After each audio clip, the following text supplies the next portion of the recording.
जय हिंद दोस्तों। आज की वीडियो में बात करेंगे साजिद तरार, कमर चीमा और स्वीडन से इश्तियाक अहमद सर। सारे बात करेंगे पाकिस्तान के बारे में कि पाकिस्तान जो कि एक पाक जमी है, जो बना था मजहब के नाम पे, इसका किस तरह से बेड़ा गर्क हुआ है और लेटेस्ट की सिचुएशन क्या है, ये भी आपको यहाँ पे देखने को मिलेगा। तो चलिए वीडियो को शुरू करते हैं। अगर आप चैनल पर नए हैं, चैनल को सब्सक्राइब जरूर करें।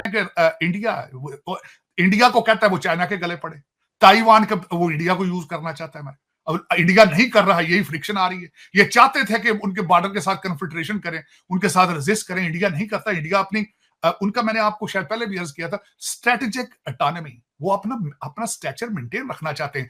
आज मैं बताना यह चाहूंगा कि बोइंग भी वहां अपना ऑफिस बना चुका है और एयरबस भी जा रही है वहां पे 6 एटॉमिक रिएक्टर लेके गया वहां पे उनका जो मकरा है उनके डे के ऊपर। लेकिन ये कि देखने वाली बात ये है कि you have to become economic independent first. Foreign policy या रिलेशनशिप मुल्कों के साथ तब ठीक होते हैं जब आप हर जगह खैरात मांगने ना जाएं। अगर मैं अब छोटी सी मिसाल लेता हूं, चाइना का 2 बिलियन का आपका कर्जा है, वजीर आजम खत लिख चुके हैं कि इनको रोल ओवर किया जाए। अभी पिछले हफ्ते आपने यूएई की मिन्नतें की हैं कि हमारा कर्जा रोल ओवर किया जाए।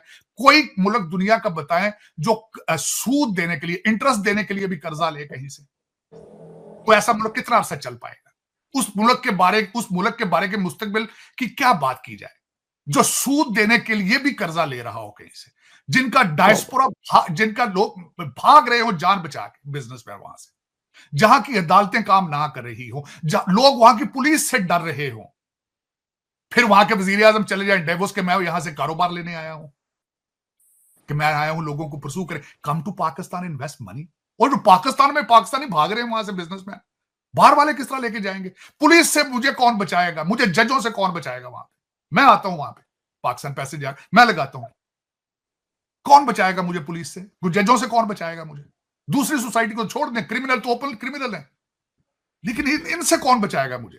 तो ये इसका मुस्तकबिल किस तरह प्रेडिक्ट किया जा सकता है? मैं जाती तौर पर सारी जिंदगी डॉक्टर साहब पॉलिटिकल साइंस पढ़ता रहा हूं, सारी जिंदगी लॉ पढ़ता रहा, 2 दफा लॉ स्कूल गया हूं। जिस सोसाइटी के अंदर रिस्पेक्ट ऑफ लॉ नहीं है, that society can not exist. Flourish होना, उसका तरक्की करना तो बहुत बड़ी बात होती, can not exist and survive. ये फंडामेंटल होता है सोसाइटी का, लॉ, रिस्पेक्ट ऑफ लॉ। वही नहीं है वहां पे। आप देख ले, मैं अगर गलत कह रहा हूं, जजों का तरीकाकार बता दें, जज किस तरह आप सिलेक्ट करते हैं, आप बताएं जरा लोगों को। मैं आपको कहता था माल रोड के ऊपर किसी वकील का सर फट जाए, वो हाईकोर्ट का जज बन जाता है। सिविल जज बनने के लिए 4 इम्तिहान देने पड़ते हैं, लाहौर का हाईकोर्ट का जज बनने के लिए कोई इम्तिहान नहीं।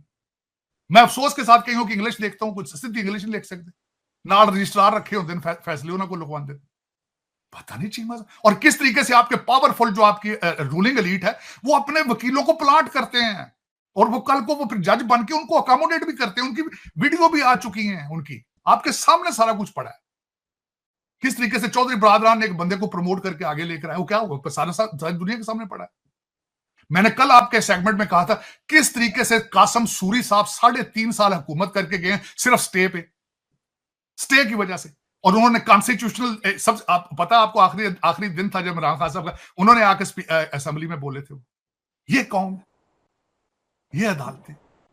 टीमा साहब, मैं बात ये है जी जी बात यह है कि अगर हम इस सारी गुफ्तगू को अगर हम इसको फ्रेमवर्क में लाएं तो प्रॉब्लम क्या है कि आपने मुल्क बना लिया है, उसके लिए आपके पास कोई विजन नहीं, पहले दिन से नहीं थी, और अब जो है वो और भी अनरियलिस्टिक हो गई है। भाई अगर आपने अपनी बिजनेस को स्टिमुलेट करना है तो उसकी पहली प्री कंडीशन वही है जो साजिद ताड़ साहब कह रहे हैं कि द रूल ऑफ लॉ हो। इन्वेस्टर जो बाहर से आए उसको पता हो कि मेरी इन्वेस्टमेंट सिक्योर है।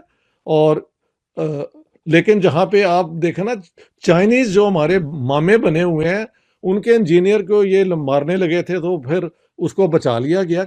एक वो श्रीलंकन बेचारा मैनेजर आया था, उसको इन्होंने बेदर्दी से लिंच करवा दिया हमारी इस सोच ने। ये जिंदा जला के सेल्फियां बनाई फिर उसके साथ। ये वो लोग हैं जो दुनिया इनसे डरती नहीं है। डरना का एक है, रशिया के पास 8,000 न्यूक्लियर वेपन्स हैं, अमेरिका के पास 6,000 न्यूक्लियर वेपन्स हैं, बाकी भी आप गिन ले तो पाकिस्तान के थे वे। अगर न्यूक्लियर वेपन का हम अपना ब्लैकमेल करते हैं तो किसको करते हैं? इंडिया को करते हैं। तो इंडिया के पास भी उतने ही हैं। और मैंने तो कहा है कि हमारे न्यूक्लियर वेपन ज्यादातर टैक्टिकल हैं, उनके पास ज्यादा लॉन्ग रेंज है, यानी so there is a qualitative difference as well. I think you would know better than me, आपकी तो ये बेसिक स्पेशलाइजेशन है। We are living in a delusional world, और हमने अपने आप को धोखा दे दे दे के, वैसे आपने ये नोट नहीं किया कभी कि अगर आप कोई झूठ बोलें और बोलते जाएं तो आप उसको सच मान लेते हैं। ये फैक्ट है। कभी ट्राई करना झूठ बोलने की, बोलते बोलते तुसी यकीन कर लोगे कि वो झूठ नहीं सी, वो सच सी। पाकिस्तान उसी स्टेट में है एज ए नेशन। हमने झूठ बोल बोल बोल के झूठ को सच मान लिया है। और वी आर, वो कहते हैं, शेक्सपियर का है, we live in a fool's paradise, जो 7वीं सदी की एक बोरोड इमेज है। हालांकि उसमें भी 3 खलीफा बेचारे नेक आदमी, शरीफ आदमी, वो अपने लोगों ने कत्ल किया। हाँ जी, तो कौन सी ऐसी उसमें वो है वैल्यूज जो हम अपने यहाँ लेके आ रहे हैं? लेकिन लेके आनी भी तो नहीं है ना। मैं कहता हूँ अगर शरिया वाकई इम्पोज हो तो पाकिस्तान की आधी पॉपुलेशन जो है वो टुंडी हो जाए, है जी। तो कौन ले आएगा और पकड़ के वो था अपना करप्ट, अपना क्या कहते हैं, वो पुलिसमैन को कोड़े मार दिए गए कि जियाउल हक ने ये हरकतें की थी, फिर दुनिया ने लानत तानत की तो वो भी रुक गया। लेकिन हमने अब तक ये वो जो है ब्लास्फेमी लॉ रखी हुई। यार, जमहूरियत के अंदर ब्लास्फेमी लॉ का कोई रोल नहीं होता। अगर होता भी है तो it's a minor sort of thing. आप कैपिटल पनिशमेंट ले आए और लोगों ने उसको लिंच के तौर पे ले लिया। I tell you, Pakistan has no future unless there is a miracle. मजे की बात है, आज ही मैं एक वीडियो देख रहा था और ये कोई पीटीआई का बंदा था कि लोग कहते हैं कि इमाम मेहदी जो है वो कहाँ है, तो उसने कहा कि इमाम मेहदी तो लाहौर में आ चुके हैं। और मैं क्या यार, केड़ा इमाम मेहदी लाहौर से है? तो मुझे मेरा अंदाजा है either they mean Nawaz Sharif which is most unlikely, और इमरान खान, वो भी लाहौर दा ही है ना विचों। अब आप देखें, आप इमाम, ये मैंने खुद सुना है अभी एक वीडियो, आप वो क्लिप आ रही है कि ये क्या कहते हैं, और दाढ़ी वाला कोई बंदा है कि इमाम मेहदी तो आया हुआ है, लाहौर में है वो। तो या तो नवाज शरीफ हो सकता है, या शहबाज शरीफ हो सकता है, तो या माशाल्लाह इमरान खान हो सकता है। तो एहो जे इमाम मेहदी ने ना, तो मैं स्वीडन में बैठा चंगा, खुदा दी कसम।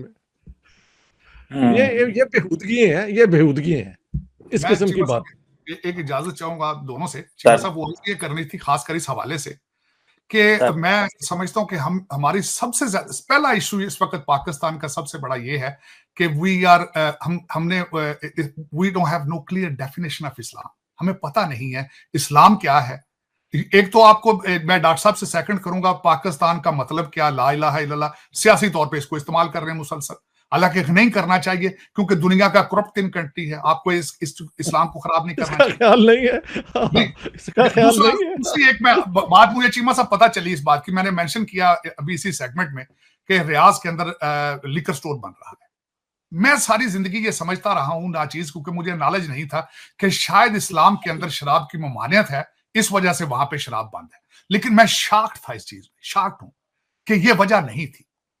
वजह यह थी दर हकीकत कि 16 नवंबर 1951 में एक बरतानवी जो था वहां पे डिप्लोमेट, उसके घर में पार्टी थी, उस्मान उसका नाम था। और शाह अब्दुल अजीज है उनका लड़का था, 19 साल का मिश्री बिन अब्दुल अजीज। वो ड्रंक हो गया उनकी पार्टी में, और वो जब ड्रंक हो गया तो वो ब्रिटिश जो बंदा था उसने कहा था I won't serve you the liquor anymore. तो उस झगड़ा हुआ, वो घर गया, वहां से वापस गन ला के उसको गोली मारी उसने और मार दिया, उसने मर्डर किया। अब मैं आगे बताना चाहता हूं, जब केस चला तो दूसरे लोगों के लिए तो फिर बहुत इंसाफ है ना, दूसरों के लिए तो हर मैन शरफैन है। फिर उस बच्चे को इन्होंने उम्र कैद दी क्योंकि वो प्रिंस है, और फिर रिहा कर दिया गया। और इस वजह से पाबंदी लगाई गई शराब की। इस्लामिक रीजन आज पता लग गया, इस्लामिक रीजन नहीं थी डॉक्टर साहब।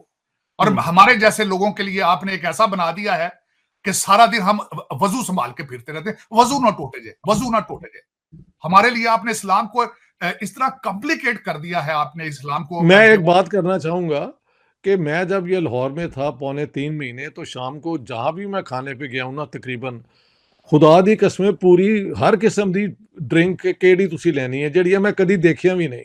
और सो ये सारा पब्लिक के लिए एक और इस्लामी ये है, प्राइवेटली एवरीथिंग इज अवेलेबल। तो ये भी एक हिपोक्रेसी है ना। सब नहीं डॉक्टर साहब, मैं बल्कि मेंशन करना चाहूंगा इस प्रोग्राम के हवाले ना, अगले दिन मंशूर देने वाले जिन्होंने पाकिस्तान की इकॉनमी चलानी है, अगले दिन जनाबे अली एक जलसे में गए हैं, गुची की टोपी पहनी है, किसी ने गूगल की है, 1.5 लाख रुपया उसकी वैल्यू है, और साथ मैडम जाती है फर के कोट पहन के जाती है जिनके 5-5, 6-6 लाख रुपया वैल्यू है, और एवरेज इस वक्त जो पोस्ट ग्रेजुएट है उसकी डिग्री की उसकी 25,000 रुपया तनख्वाह महीने की।